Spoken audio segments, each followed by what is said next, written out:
Now, this episode is brought to you by Squarespace.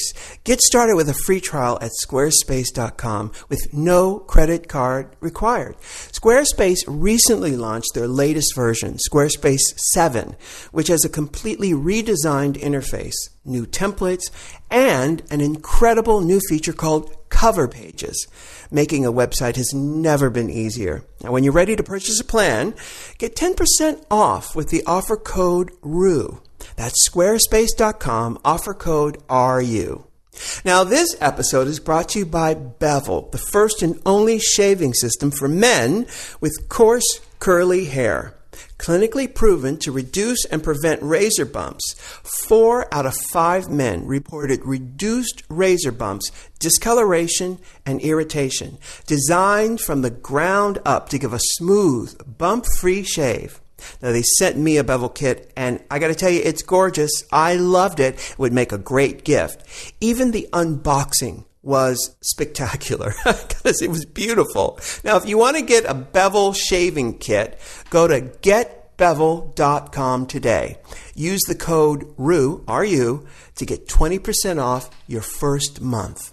What do you want? What's the tea? Tell me what's the tea? What's the tea? Tell me what's the tea? What's the tea? Tell me what's the tea? What's the tea? Tell me what's the tea? Hey, it's RuPaul, What's the Tea with Michelle Visage. Hey, Granny Girl. Yeah, Granny Girl, I love that. The kids love that Granny. It. Well, it's just the irreverence of it. Yeah. Because, we live in a world where everybody takes everything so seriously, too seriously, that, when you can take the piss out of something. Amen. I've said this many times. That has been my savior on this planet. People... Piss? That, yes. But the idea of, the people who I've always, sort of hung with well, by the way. To the left. Yes. Are all the people who find sanctuary and refuge in the irreverent. Once you uncover life's sordid, horrid hoax, you find solace in the irreverent. If you're lucky enough to uncover the hoax. Find your... Well, yes, exactly. Because some people are not, and they buy into it. Yeah. Until they go, oh my God, this is all a joke. It's all really what we make of it. And until they're able to do that, and the majority of people will never... They never will. No. Yeah. That's the sad thing. It's like being in a play or something and really believing that the character you're playing is you. Right. And, once you break that fourth wall, then you can have a party and go, oh, I understand what my character's purpose is. You got it. I can have fun with this now, Yep. But, I find it, too, that most people who are taking life very seriously resent it if you break that fourth wall, so to speak. Right. That's because they're not on the same plane as you are. So they're not going to understand it. So, of course, there's going to be resentment. Yeah. It's crazy. I have family members or people, when they don't understand what you do, I can easily forgive and forget what they do because I see that they're not on the same plane that I'm on. But they can never forgive and forget what we do, which is interesting. It's like weird. It's a heavy burden to it's like literally taking the high road, not because you don't hold them to the same standard that they. Wait, am I getting this right? No, you're right. Yeah. They don't hold you to the same standard that they think they're holding their own self to, but really it's the flip. Yeah. You've got a higher standard, but they don't see that, which is interesting because it's like, oh my God, if you could only see what I'm seeing, you totally get. But some people are just not able. No. The end. It's a heavy burden, though. I remember being a kid, being around 13 and 12. I've said this before. Monty Python used to come on PBS when I was a kid. Talk about irreverent. And I knew I'd found my tribe. But, once the show was over, I had to rejoin the rest of the world, and I felt like such an outsider. This is San Diego, 1972, something like that, Sophia Petrillo, yeah. But, and they were picture it, San Diego. Those people were there. They just weren't in my neighborhood, right, right. And so it took me many more years to find my tribe. And I try to tell my kids, I've got 2 almost almost teenager. One's about to be 13, one's about to be 15, and I try to tell them that their tribe is out there because they get very frustrated. Lola, who's about to be 13, her sense of humor, she's the young one. Her sense of humor is so completely way out of there. Anybody that her age is, it's beyond sarcastic. Really, she's like takes the after Arthur. mama. Yes, but hearing the stuff that she says, I'm like, you're brilliant. And she says, nobody thinks I'm funny. None of my friends think I'm funny. I'm like, but your people, your tribe is out there. You haven't found them yet. Yeah. And Lily's the same way. She's so smart in the way she thinks and the way she absorbs and the way she views. She's not going to find her way probably till senior year or college. Right. I know it. But telling a kid that, they're not going to hear it. Right. So I think that little boy in San Diego that was looking for your tribe, they just weren't there yet. Yeah. They just weren't there. So you found them, and they do come, but it's a matter of telling these kids out there just to hang on. And I don't want to say it gets better because you have to make it better. You have to make it better. And so with that, you making it better, find your people, keep persevering, keep pushing forward because they're not going to drop in your lap, especially in small town USA. Yeah. Well, I'm assuming it's better when you have an online presence and you can, but it's not the same as meeting and hanging out with people. Yeah, is true. it? Plus, online, you can trust people a lot easier than you can in real life. Because online, meaning if you make a friend online, it's so easy to trust who they are, which therein lies the danger and also the excitement. But in real life, you get the day-to-day stuff of the friend doing you wrong or not being there for you or not sticking up for you. Or the opposite, being there for you all the time. And you get to spend the time with them and you get to build this and bond with this friendship. But it's not easy.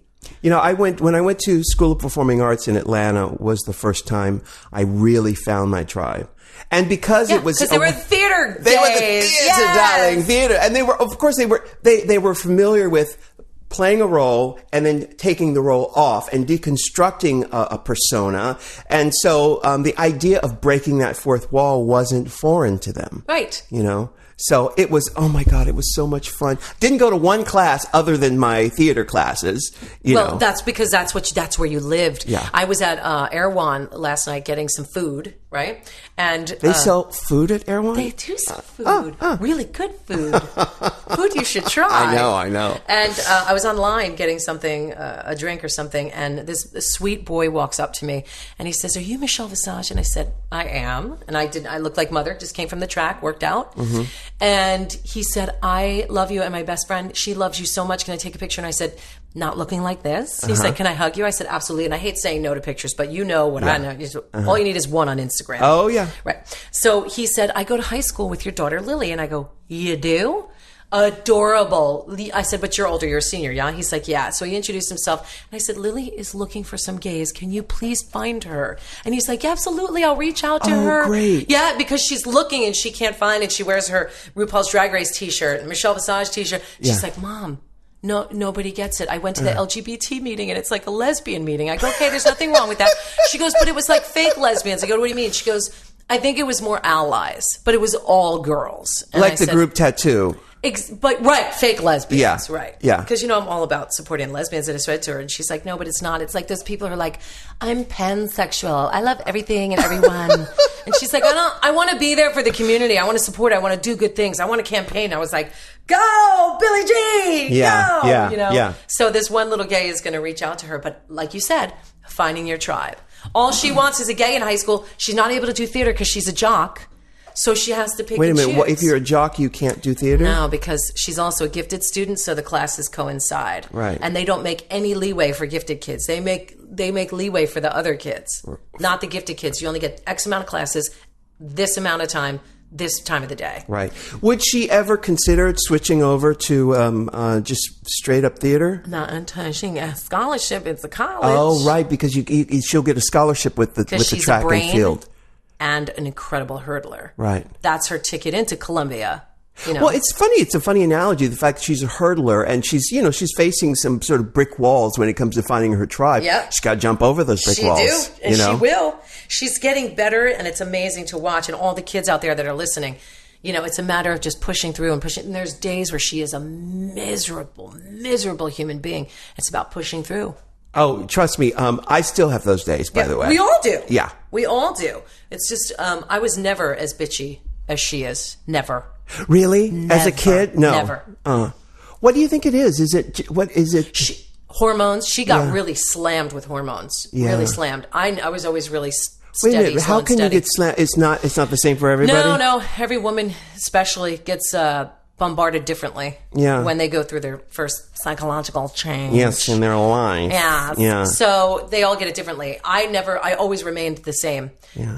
I know when it's that time of the month. I know everything with her because she's violent. Well, it's interesting because I know she has too much sensitivity on things. She on Pisces. And and I always had too much sensitivity on things. You still do. I still do. Yeah. I still do. It's a matter of regulating them and learning how to step back. They're coping mechanisms. Yeah. And it's me as a parent that has to offer these coping mechanisms. That's your job. It is. Yeah. And but it's also a matter of her receiving said mechanisms. If she won't even talk to me, I'll send her emails, and say, try this, guided meditations, things like that for her to do. And I think she does them, because asking is like, but then there's some points in my life, and all the kids that are out there listening again, I know your parents are probably like, what can I do? What have I done? Talk to me. Sometimes she just doesn't want to talk to you. Exactly. That's okay too. Yeah, there was nothing my parents, my mother could have said to me. There was one time, and I'll never forget this because it still haunts me. But I loved my mother. I know you did. I really did. There was one time you were her baby. Yeah, and you were her only boy. Only boy, and she loved the fact that I was outside of the norm. That I thought out because she was an outsider herself. She was, so she loved that. But once, when my sister Renetta said, you need to come and live with me because you need to get out of this neighborhood. And my mother said, yes, you're right. You should go. I remember telling my mother, I hate you. And I remember as I was saying it. Did you regret it? I absolutely did. Because on some level, I knew that she's my ally. My sister Renetta was my ally, and that I don't know why I said it. I don't know why. How old were you? I was 14. Okay. I was 13 when I told my mother I hated her. And I can remember it. Look, I can't remember yesterday. Yeah. I can remember slamming the door in her face and going, I'm adopted. Going, you're not even my real mother. I hate you. Go fuck yourself. This is what I would say to my mother.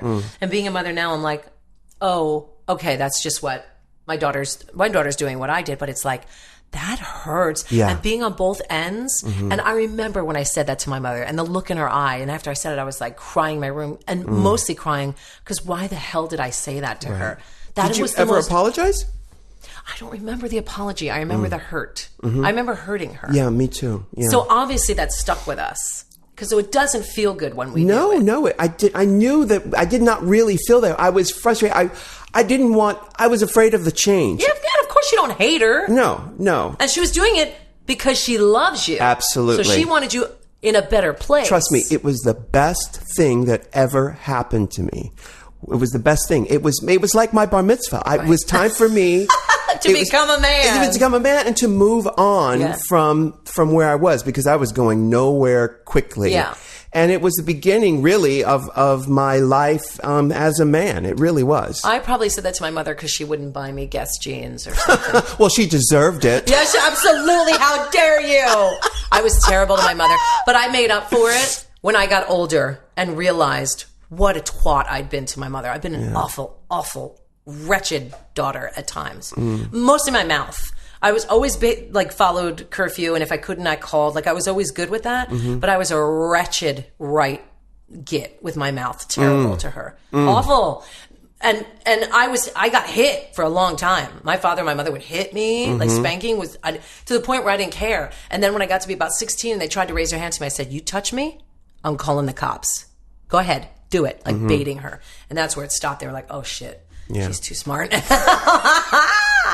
my God. So it stopped. Yeah, it was terrible. So I guess the point is that's not uncommon for kids who are 13, 14. Oh no, that's 15. that time. It was the worst time of my. It is so horrible because you're straddling being a child and being thinking on your own, and it's that. Yeah, it's that part, and oh my goodness, I couldn't. It's also you're becoming sexually aware. Sure. Of what you like, what you don't like, or what you think you like, because you haven't done anything for the most part. At 12, 13 years old, boys masturbate.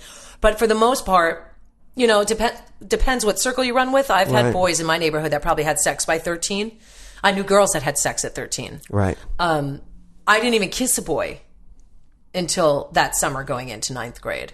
So I must have been 13, 14, 15. Yeah, 13. I turned 14 September of freshman year.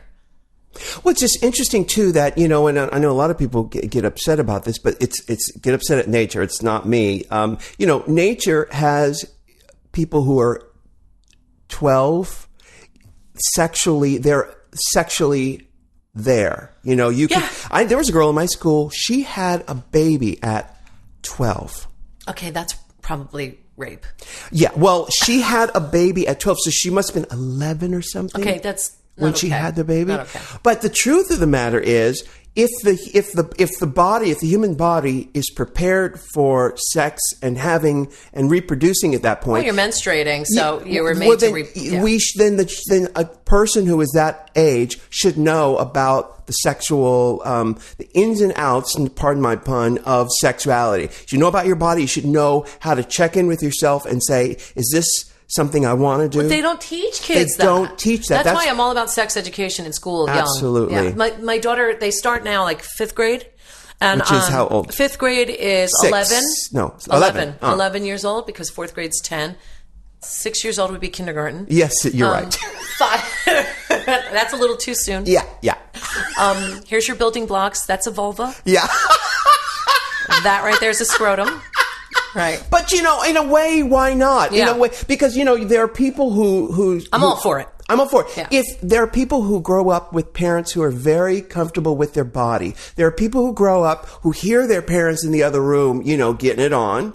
And then there are people that scares me to death. Well, but that is how people learn. I know, but I don't want my kids walking in on me. You don't have to walk in on you. It just can't be this taboo subject. No, it's not taboo. It's just me. My kids know all about sex. They can come to me with anything. I told you, Lily came to me teabagging in 6th grade. I'll talk about What did she say? She said, Mom, to me, can I ask you something? I said, what? She goes, what's teabag? I told you this story. And I said, what do you think it is? And she goes, it has something to do with the face. Uh-huh. And I said, yeah, well, what is it? She goes, I think I've heard enough. I know what it is. I said, okay. It's mostly a gay man thing because most women won't do it. Right. I will not confirm nor deny if I've ever done it. But... But consider your mother a gay man. Right. Well, can you give the, for people who don't know, I know we have people who are 13 listening, probably. I don't want to teach them. I'm not their mother. Well, that's what the interwebs are for. What is the Disney description of teabags? Well, because kissing a scrotum. I love that. Yes, okay. That's great. Yes, it's like that's great. It's like a Snow White. It's like a Carrie Perry song. Okay, I kissed a scrotum. I kissed a ball and I liked it. Right? Yes. Tastes like some hairy chapstick.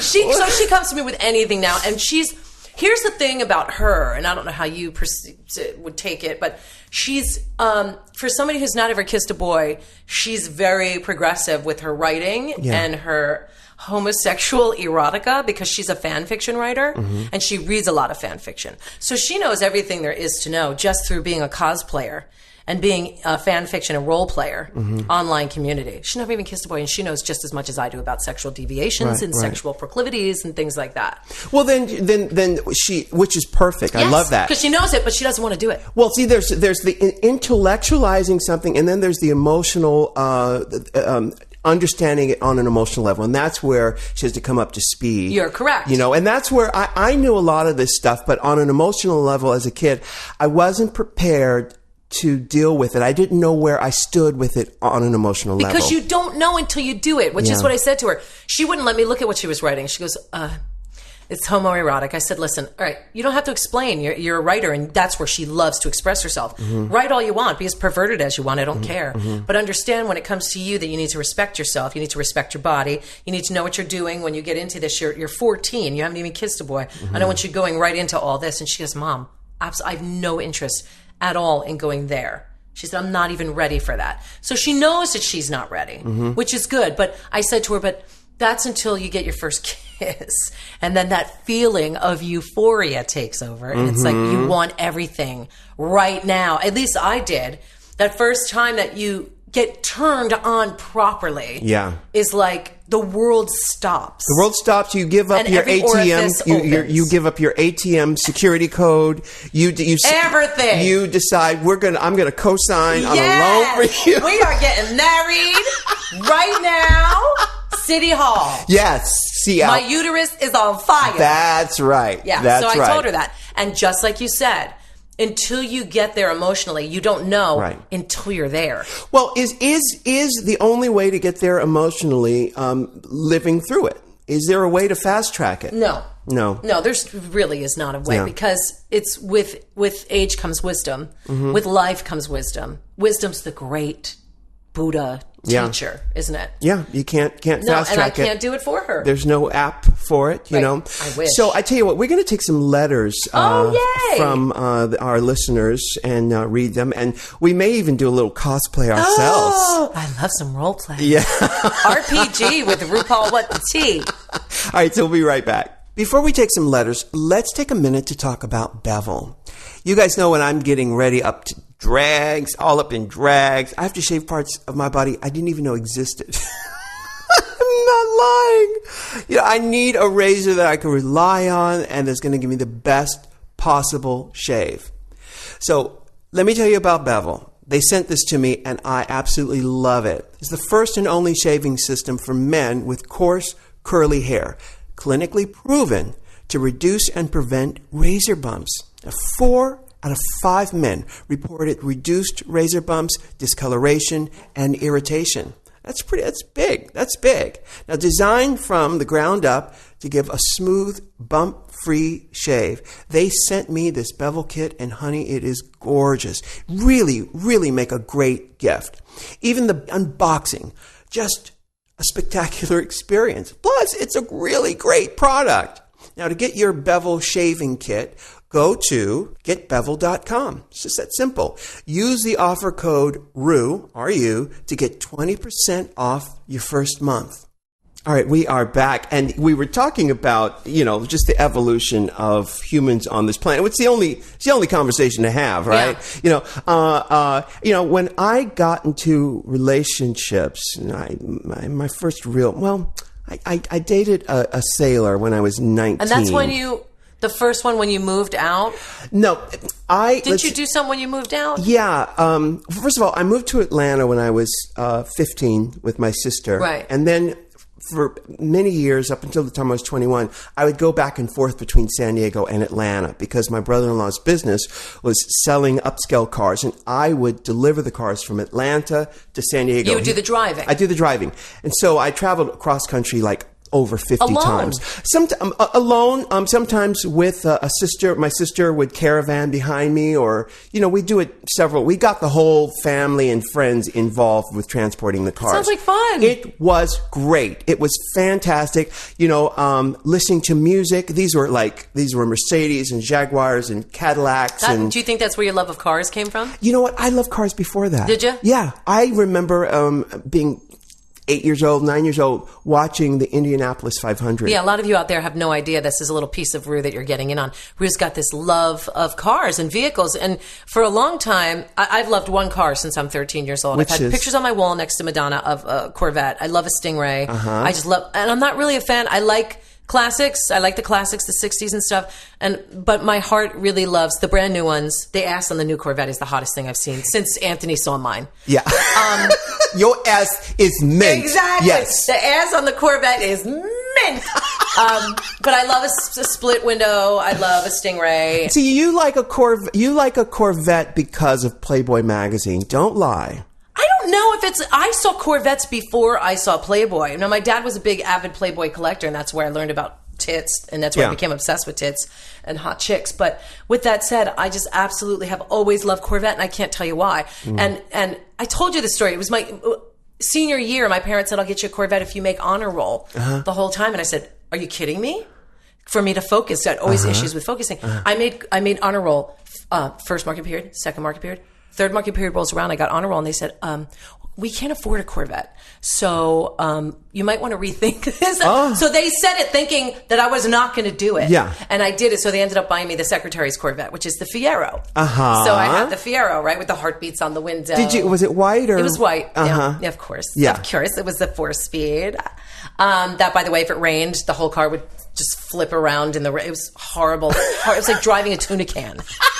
So dangerous. But I remember when we first moved here, and you used to have this affinity for Dodge Caravans. I did. I love the utilitarian aspect of it. And plus, I'm 6'4", George is, 7. And we can fit in there.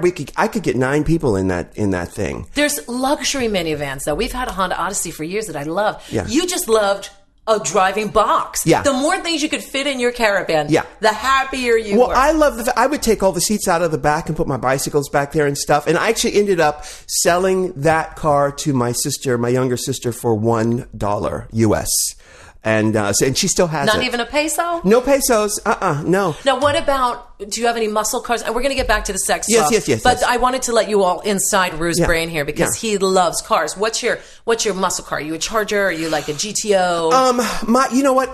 My muscle car, I love them all. My muscle car would probably be a badass 442, Oldsmobile 442, or listen, I love what about the old caddies? I love all the body by Fisher. There were these, GM had many different arms of the GM family I think my of cars. Buick was a Fisher. Yes. 1979 Buick LeSabre was. Yes, it was. Yeah, absolutely. So, Body by Fisher was a subdivision of those different arms of GM. I remember. And they were the upscale. So their Body by Fishers, they did Riviera, they did Tornado. Oh, I love a Riviera. They did, with the one that you just mentioned. The Buick LeSabre? Yes. They did the Cutlass. Cutlass Supreme. That's a cuisine. Just brilliant. Did you love when they came out, I think it was the late 80s, with the Grand National? Did you like that new Buick Grand National? It was all black. It was limited edition, super, super fast. They were putting it up, and it was like a modern day muscle car. Oh, okay. And it was short lived, but it was a fast, like sedan muscle car. It was very weird. Gorgeous, gorgeous car. Well, I loved when I guess 10, maybe 15 years ago, certain car companies would come and they would redo themselves. They would copy themselves. And the Thunderbird. The Thunderbird did it. And Volkswagen was really the first to do it. With the Beetle? With the Beetle, yeah. And I love, why and the van's not? back too. Which van? VW van is back. Oh, or wow. at least I read that they were bringing it back. I don't know if they No, it's a smart thing. Last week... Nostalgia always wins. Last week, I bought a car. And I wish they were sponsored, but I bought it through CarMax, and they were fantastic. Now, this is an unsolicited... It is, and Ruth said off mic, best experience he ever had at CarMax. They were wonderful. This is what I did. I knew what I wanted. I bought a truck for George for the ranch, because, it's what people drive there. And I knew that I wanted a diesel. I knew that I wanted a Dodge, which is a Ram. Why did you want a Dodge? Because why not a Ford? You know what? I'll tell you why. Because of my experience with Dodge, you look at the console. See, he's back to Dodge again. He loves it. You look at the console of the what's all this stuff? Your dashboard. The dashboard. You look at it for 5 minutes, you got it. You look at it for less than 5 minutes, you got it. And that is the sign of brilliant design, when you could get into a vehicle or any machine, by the way, and you look at it and you go, oh, I know how this works. That's why Apple computers are so fabulous, by the way. Yeah. With an artistic mind, you look at it and you go, I bet if you do this, this will happen. And yes, that's exactly what it is. Yeah. That kind of consciousness is brilliant. And that's why I like Dodge. The console is easy to understand. I love a pickup truck. Yes. I love a Ford F-150. They're gorgeous. Love a pickup I don't truck. have a lot of experience with the F-150 or 250s or whatever, but I know that he wanted a diesel, and I... Why? Because that's a good question. You don't know why? He just wanted it. He has a reason why. He wanted it because there is a reason, but I don't know why. Okay, I'll take that. Yeah. So I went to the Dodge dealership, looked at the brand new ones, and saw exactly what I wanted to get. Then I went online to CarMax and punched in all of those things. First time using them? First time using it. Yeah. Punched in all of the statistics I'd gathered, and they gave me a list of cars within a 200-mile radius. Yeah. And this truck happened to be in San Diego. I had them ship the truck up to Burbank, here in LA. I looked at it, and George was here. We looked at it, and then I had them ship it to Denver, where George picked it up and drove it up to Wyoming. Does he love it? Loves it. So great experience. Loves it. And when you buy a brand new vehicle used, because a vehicle loses 30%, I think. The minute you drive it off the lot. The minute you drive it off the lot, 30% is gone. It's like buying a Rolex. Exactly. Yeah. So I wanted to buy a 2014 used. Right. So that's what I did. That's what you got. Yeah. And it couldn't have been a better experience. It really That's was. what I'll do for my Corvette see, every time I bought a new vehicle, my mommy brain kicked in. And David had said to me, when we went back to work together in New York, I got a nice paycheck on the radio. And I said, I'm going to treat myself. And then it snowed. And I said, you know what? Yeah. I'm going to buy an Escalade. Right. Because I have kids to cart around. Right. So I'm going to get myself I bought the EXT, the pickup. And in a matter of, 6 months, the gas was up to $100 to fill that tank. And I was like, gone. I have to get rid of it. Wow. So next time, we're going to need a family car. We'll get a nice car, but I'm going to get that Corvette. Remember you had that Nissan when you were working radio out here. You had I had the Altima. The Z. 350. Yeah. 350Z. How'd you like that? They still make that? Loved it. Still make it. That's because I did ads for Glendale Nissan. So they let me drive it for free. That's the way you do it in radio, kids. So every time you hear a radio person talking about their favorite dealership, they're either getting money or they're getting to drive a car. I got both. Yeah. And I drove that beautiful 350Z, and that car drives like a dream. Yeah. I loved it. And it was cute. And it got my kind of Corvette needs. It was so you. Yeah. It was very you. Sassy. But I got to tell you, CarMax did not sponsor this. I really had a great experience. No, it's good to know. And I think everybody would like to hear that. Someone told me, I told them I was in the market for something, and someone, I don't remember who it was, they said, you got to go to CarMax. And I thought, I'll try that. There is a new company, I've seen commercials for it called True Car. True Car? Yeah, I'm assuming it's the same kind of thing. You need a competitor because they were owning it. Yeah. Well, here's the thing. We've been talking about sex and coming of age, and we can tie this into cars because I've had much sex in cars. I even had sex in a Corvette with a stick shift. Oh, dear. 2-seater car, stick shift in the middle. Yeah. Top that. Did you give birth to a Corvette? I gave birth to a Fiero, half a Corvette. A little white one. Why gotta be white? So with that said, we have a letter that we've gotten. Yeah, we get lots of letters, do. but this letter here really pertains to what we've been talking about. And sex in cars. Sex in cars, but just quickly, it wasn't. I was going to say it wasn't until I'd gotten into relationships that I really understood that my emotional. I hadn't come up. I hadn't matured emotionally. Intellectually, I understood relationships. I understood sexuality, all that stuff. But emotionally, I realized that I picked up a lot of stuff from my parents. Of course. That I wasn't aware of. And so that's why I was saying it's important for parents to have an open, loving relationship to their bodies and to sexuality early on. That your kids are going to see. Because that's what dictates how you behave in relationships. There's so much that young people, children, learn about themselves through osmosis with their parents. You've heard the thing that when in the first 2 years of a person's life, they're like loading up so much information at such a fast rate of speed that we can't even wrap our brains around. It's so insane. It's insane. So all of that stuff, either whether parents are fighting or they're playing, they're mad at each other, all that stuff gets... Well, my kids are fucked. But in a way, most are. It's very rare for people to be so evolved in their relationship that kids get to see. But there's even that kids get to see a healthy situation. But there's no guarantees. No, there are no guarantees. There's no guarantees. We're the Bickersons, but it's we always come back together at the end of said situation or the end of the night. We never go to bed angry, and we are the Bickersons, and we probably have screwed up our kids some way through doing that. And we try. Well, what Betty Davis said about relationships and marriages. The key to marriage is having a separate house or separate bed. Separate bedrooms and separate bathrooms. Yes, Will. Can't always, you're not, especially living in New York City or wherever you are, you're not always lucky enough to be able to do that. Yeah. Separate bedrooms, I probably could agree. Yeah. There's so many things that could go wrong in the bedroom. Well, it's just that, you want people to have themselves. You don't want to feel like you've lost yourself in a relationship where you still have, you can hear your own voice. Mm-hmm. Have you ever, this is really ridiculous, but have you ever dropped acid with someone and spent a lot of time with one person during the acid trip, and then the next day or later, the voice in your head that you hear your own voice is their voice? Does that make sense? But so what you're saying, I've never done acid. I don't even know what it looks like. Is it a pill? It is a tab. It's like a little ecstasy. It's like, see the square right here? Yeah. How big is that square? Are you teeny tiny? That's it's like a centimeter. It's a quarter of an inch. Yeah. Let's go with that. It's a perfect square, and used to be a sheet. And this is why I did it so much, is that I had no money.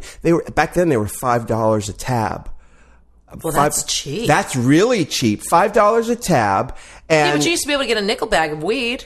Yeah, but that nickel bag of weed was bunk back then. Now weed is like acid. Now weed has been engineered to be really strong and really good. But you never knew if that weed back then was going to be any good. It could be. I bought weed once. Where? From a guy. In Tompkins Square Park? Yes. Yes. I bought a dime bag, and I was like, oh my God, I just did a transaction. I was more concerned with the fact that I gave him $10 and got a dime bag for everybody that was going to be in my apartment. I smoked weed maybe 4 or 5 times in my life, and I didn't like it because of the control thing. I'm such a control freak, and the fact that I having an eating disorder and ate way too many donuts, and and I always went for the Boston cream filled ones. And damn you for introducing me to Krispy Kreme. Oh Lord! But anyway, sidebar. It was more about the transaction. But back to the acid hit. So what you were saying was, that person's voice that you spent all the time I did the trip with became your inner voice. In my inner voice. I could, everything I said to myself. But it wasn't you. But it wasn't me. It was their voice. That's trippy. Isn't that weird? And way too much to deal with. And by the way, I did acid throughout my 20s. And I would do. How did you survive? Well, the thing is this. You can only do it once a week, because if you try to do it a second time in that week, your trip really doesn't happen. You need a week for your body to kind of heal to actually get that same punch. Now when I say I did acid, that means I would do 4 or 5 hits at once. Not just one? No, ma'am. No, ma'am. What? No. And did you do that thing where they always tell you, like, if you look in the mirror when you're on acid? No, I wished. I never freaked out. Some people freak out. And this goes back to what we were saying earlier. You know how when we talked about in life is like a play, and when you break the fourth wall, which is where the audience sees the play, that's when you can have fun. I never freaked out. They call it freaking out when people look in the mirror and like oh my God, it's weird. The people who cannot break that fourth wall are the ones who freak out. Yeah. The ones who believe that they are the character that they're playing in the play.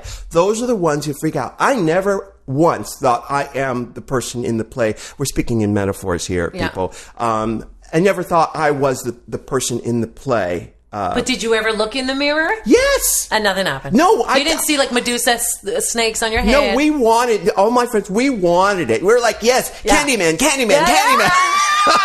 It's like when you do the seance and you're just like waiting for Jim Morrison to come back. We wanted that. I wanted to lose control. We would drop acid and go out to Six Flags over Georgia and ride all the rides. Shut up! Oh my God, you were crazy. And we would do it up in New Jersey. What town is Six Flags in? Jackson, New Jersey. Great Adventure. Clifton? No, girl, ain't nothing to Clifton. Well, we would do it there after we was all up in the club, and after the club, we would go all the way to Jackson. Yeah, we would drive out there. There was always some kid in our posse. A bridge and tunnel. Who had a car would drive us out there from Philly. Yeah, they had a core up all night, out at the. Oh my God! There was one time when they checked my bag before we went into the park, and they found things in my bag. Like what? Drugs. Drugs. They took the drugs, but they let me go on through. Look, they didn't care. I was season pass holder at a Great Adventure. Yeah. Great Adventure was gangsta. Really? Gangster. Oh, What they have year? gang What issues. year? Now they have more gang issues than they ever had before. I think In Jackson, New Jersey. Yeah. But when I was there, it was just it was all the boys that I liked. Yeah.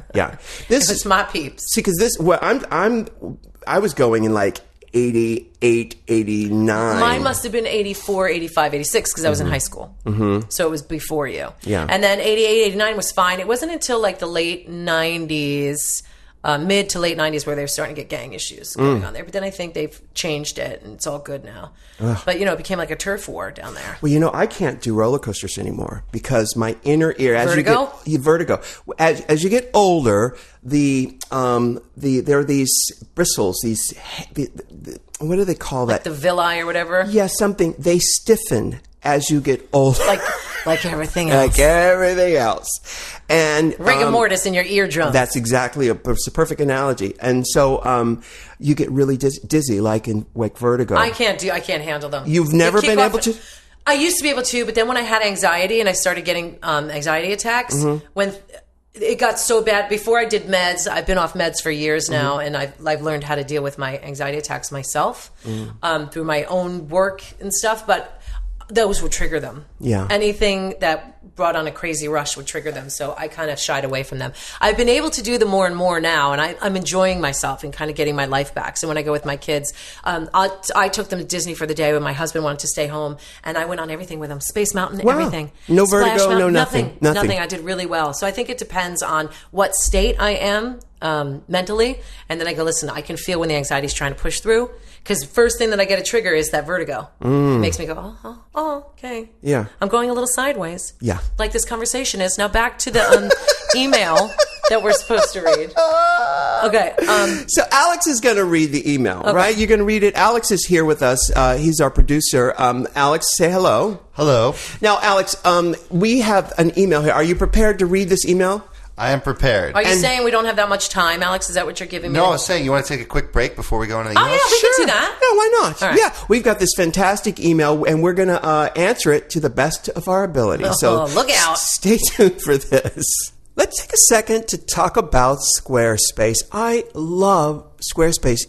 They've made it so easy to make a website. And, the real test of intelligent design is when you can look at the interface of something and figure it out, within minutes. And that's what Squarespace is like. We've received some more great emails at RuPaulPodcast@gmail.com about your Squarespace websites. This one from Jove Meyer. Hi, Ru and Michelle. Firstly, I love you both mucho. Love it. Secondly, your words are my mantra. If you can't love yourself, how in the hell are you going to love somebody else? All right. Now, in addition to loving Drag Race and What's the Tea, I am obsessed with Squarespace. It has taken my wedding planning company to the next level by allowing me to keep it fresh and on point, as I can easily update myself daily. I also sell my tote bags on my site. The tote bags say, Totes getting married. Oh, that's cute. Cheers, Jove Meyer. Now, of course, the website is jovemeyerevents.com. Go check it out. And Jove is absolutely right. So get a free trial with no credit card required just by going on to squarespace.com. When you're blown away and ready to confirm a plan, just use offer code RU to get 10% off. You'll be getting a great deal and helping to keep What's the Tea free. Thanks again to Squarespace, and keep sending your websites to RuPaulPodcast@gmail.com. That's squarespace.com, offer code RU. Hey, we are back. We've got this gorgeous letter. I said gorgeous. I don't know how gorgeous it is. I haven't heard it. I was hoping it's gorgeous. But Alex is here, and he's going to read it to us, and we're going to answer it to the best of our ability. We get lots of emails. Yeah, and speaking of which, if they want to send us an email, where would they do it, Alex? RuPaulPodcast@gmail.com. Okay, Great. RuPaul, not RuPaul's. Because she got to keep it gully. That's right. RuPaulPodcast@gmail.com. That's right. Lovely. Yeah. All right, Alex, so read the email for us. This email is from Jade. She wrote in saying, Hi, Ru. My name is Jade, and I'm 13 years old. I know I'm young, but after listening to your most recent podcast, I know that it's okay for me to be thinking about my sexuality. I've been thinking that I've been bisexual for a long time, but now I think I'm a lesbian. I'm scared and not sure if I should tell my mom. She's not homophobic or anything like that, but she said things like, you shouldn't date a black man because all of the racism. But I think that by saying that, she's racist. My mom has also asked me a few times if I was gay, but I denied it because I wasn't sure. I've tried dropping a few hints to my friends, and when one asked me which guy I would want to marry, I said, I don't know if I'm going to marry a boy or a girl. She looked surprised, and I had to lie, saying I misunderstood the question. I haven't had my first kiss or boyfriend, so I don't know if everyone my age is seeing if they like the same gender or not. I know I'm not a granny, but... Oh, bless her. But I would like some guidance on what I should do. I'm frustrated with myself. Aww. Oh, that's completely normal. Yeah. That means that someone is awake and paying attention. This girl, it's a girl, right? Jade, right? Jade, yes. She is present and paying attention, and she is right on track with everything. She's also doing what a 13-year-old girl does, Yes. which is question everything. Yeah. Because she's not had, this is exactly what we were talking about. She's not had anything. Right. I'm sure my daughter questions her sexuality too, and she had said to me, I find girls pretty too. Does that make me gay? And I said, no, it makes you normal, human. You look at women, I look at women and say, my God, she's beautiful. Me too. Of course, that doesn't make you heterosexual. Doesn't mean you No. don't have sex with them. I'd like to try. No, you don't. And she'll see these girls. I said, do you get tingly? Is it a feeling that you want? And she's like, no, I just think they're pretty. And I said, then you just think they're pretty. Yeah. Do you think boys are cute? She's like, yeah, but I think the boys that are cute that don't even look at me. And I said, that's normal too. Yeah. You know, you always like what you can't have or what seems out of reach. But thinking that you're a lesbian is a bit more in depth. Well, yeah, listen, it's not my job to tell Jade what she is. Of course. I do remember though, there was probably a 2-week period in my life where I said, I'm bisexual. Right. Probably because I maybe had tinglings for Diana Ross and Cher. And if that doesn't say it, then I don't know what does. Haven't we all had tinglings for Diana and Cher? Right. But, Well, you kissed a girl. I did kiss a girl, absolutely. And that didn't, no? No, it Nothing? didn't. Although I gotta tell you, I remember the first time I actually kissed a man, a real man. I was 18, and my knees buckled. Okay, see, well, that's what you want, and that didn't happen with Queen Esther. No, whatever her Queen name was. Esther. That was her actual name. Her name was Queen Esther from the neighborhood. And there was another girl named Tina. She lived across the street from us, and I think I may have been 8 or 9 with Tina. And I remember all the kids in there. That's real young, though. That is very young. Yeah. But there was an audience for us kissing. We were in my garage. I remember sitting on a chair, and she was sitting on my lap, which is odd. And we were French kissing. At 8 years old. 8 years old, and the kids in the neighborhoods were surrounding us, like watching a show. Like we're doing a scene. Wow. And it became this thing. But it wasn't sexual for you. No, it wasn't sexual. And how old were you with Queen Esther? Queen Esther, I was 12. Oh, by the way, I feel like when you talk about Queen Esther, I feel like I'm doing like a Purim reenactment at Temple. Right. Well, see, every time I think of Queen Esther, I think of Queen Helene hair care products for black So that's women. the difference between a Jew and a black person. I think of Purim, or I think of Mr. Rogers because there was Queen somebody? Queen something, wasn't Right. There was Lady someone. Elaine Fairchild. Yes, and, yes. Queen Elizabeth, no, that's Yeah. the actual queen. But it's very normal for that age. That's when and so that's when you discover what's going on. But there's no reason to. You don't have to make any decisions. You don't have. At that age, it feels like, oh my God, I have to do something. And she I have doesn't need to come out to her mom yet either. No, she doesn't. No. Because what she should do as a parent, I say to her is, okay, I hear what you're saying and I acknowledge what you're feeling.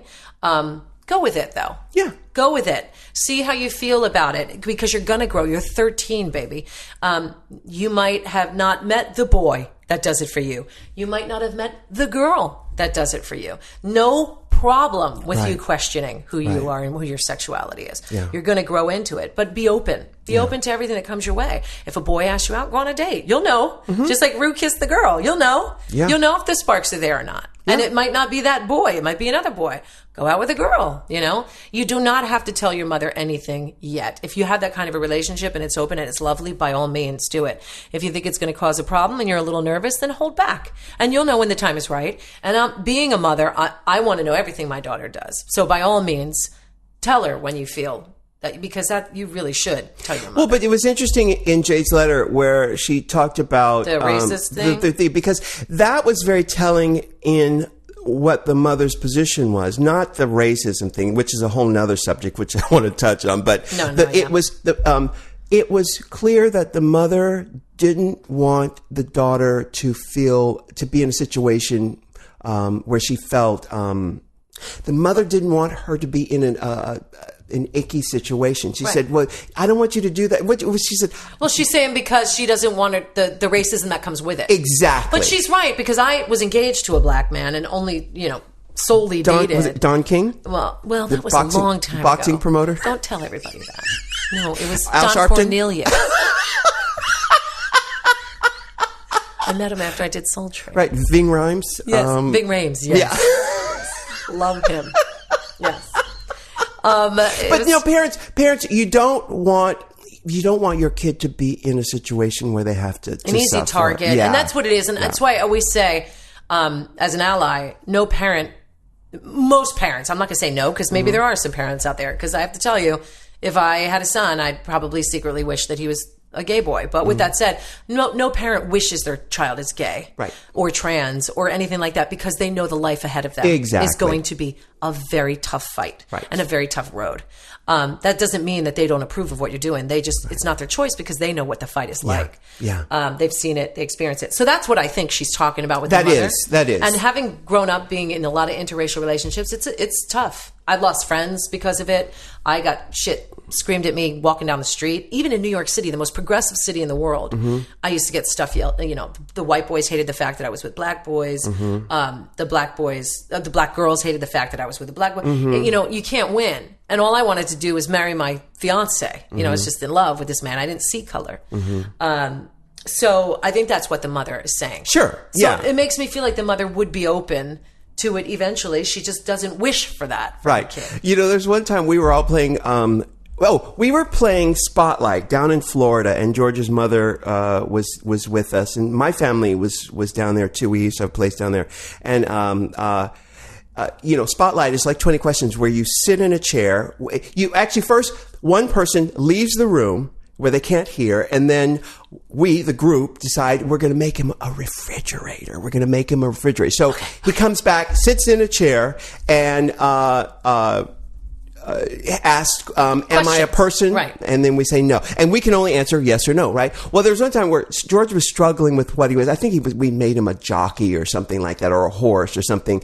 And his mother could not stand to see her son struggle with trying to get what in a game. And she inadvertently, she wasn't playing, she was in the background doing something, so she inadvertently would try to give him clues. Like at one point, she went hopping by like a jockey on a horse. I'll never forget this, because she, as a parent, I'm not a parent, but I would assume that there'd be times when it'd be so difficult to allow your child to go through the natural processes of life that are sometimes feel cruel. You must feel like, I don't want to see my kid go through that. Yes.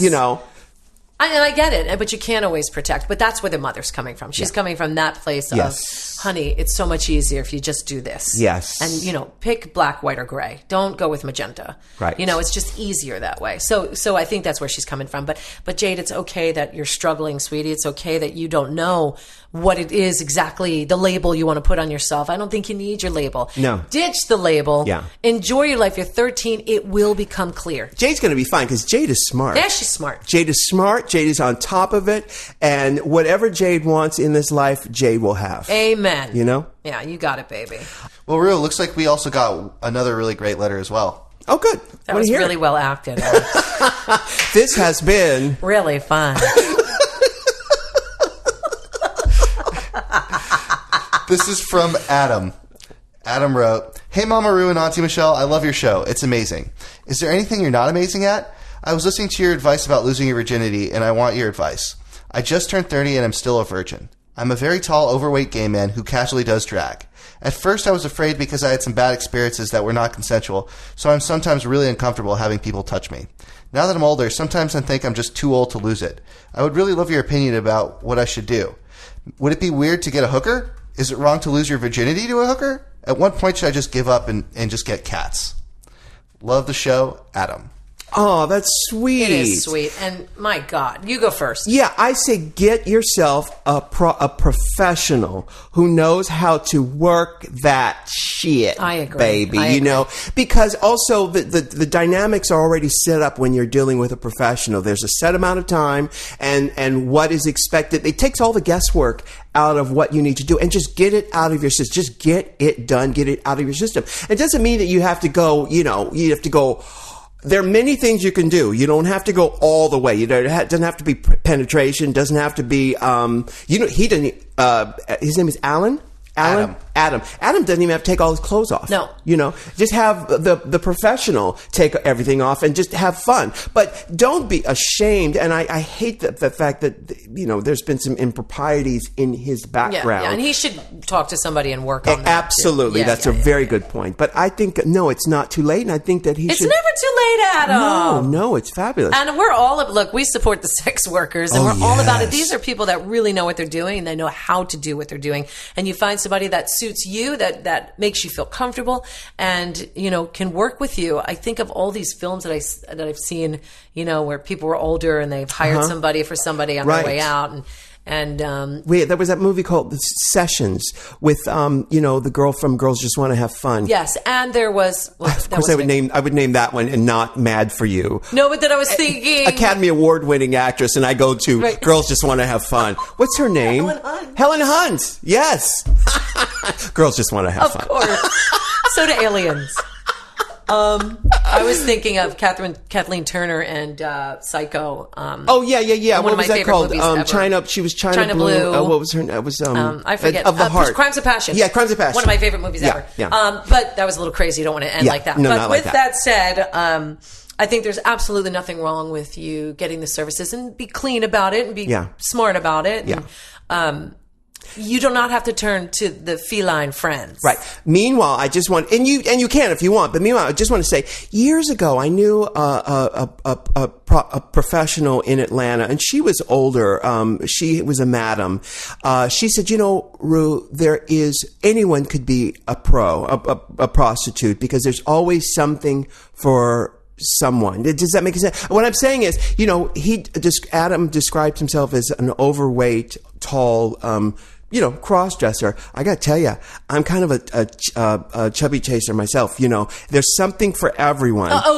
There's plenty. I like men with a little thickness around the waist too. Yeah. Yeah, and I'm not just thickness, but dough. Yeah. I know Ru loves that. Yeah. I since I'm from New Jersey, tended to go for all the hard bodies and the bodybuilders. But now that I'm a woman of a certain age, I like a little softness. It doesn't bother me. Yeah. It's actually really sexy. There's something about it that kind of.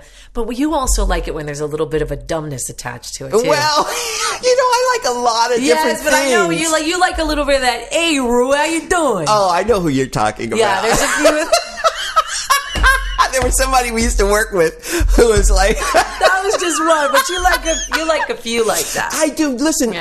I love men, and I've never really had a type. I'm sure people would, if you saw the people I've gone out with, you would probably say, "Oh, yes, you do have a type." Yeah. But you like tall. I do. Yeah. I like tall, but I like short. I like it all. But I'm only saying this because Adam sort of described himself in a certain way that said maybe he's at the disadvantage, and I just want to say, I guess if you're going for just that typical, the basic person, most people don't have any imagination, but there are people who will love your gorgeous body. So, I say go for it. I say go for it too, and don't ever think you're too far gone. Right. Ever. You are never, even people that are 70, 80 years old, you're never, ever too late. My dad at 76 is doing stuff now that he's never done before. When my mother was alive, when he was married, he's just enjoying life. Are you saying he's an owner of a sling? Is that what you're saying? Oh, I hope so. Yeah. The Liberator.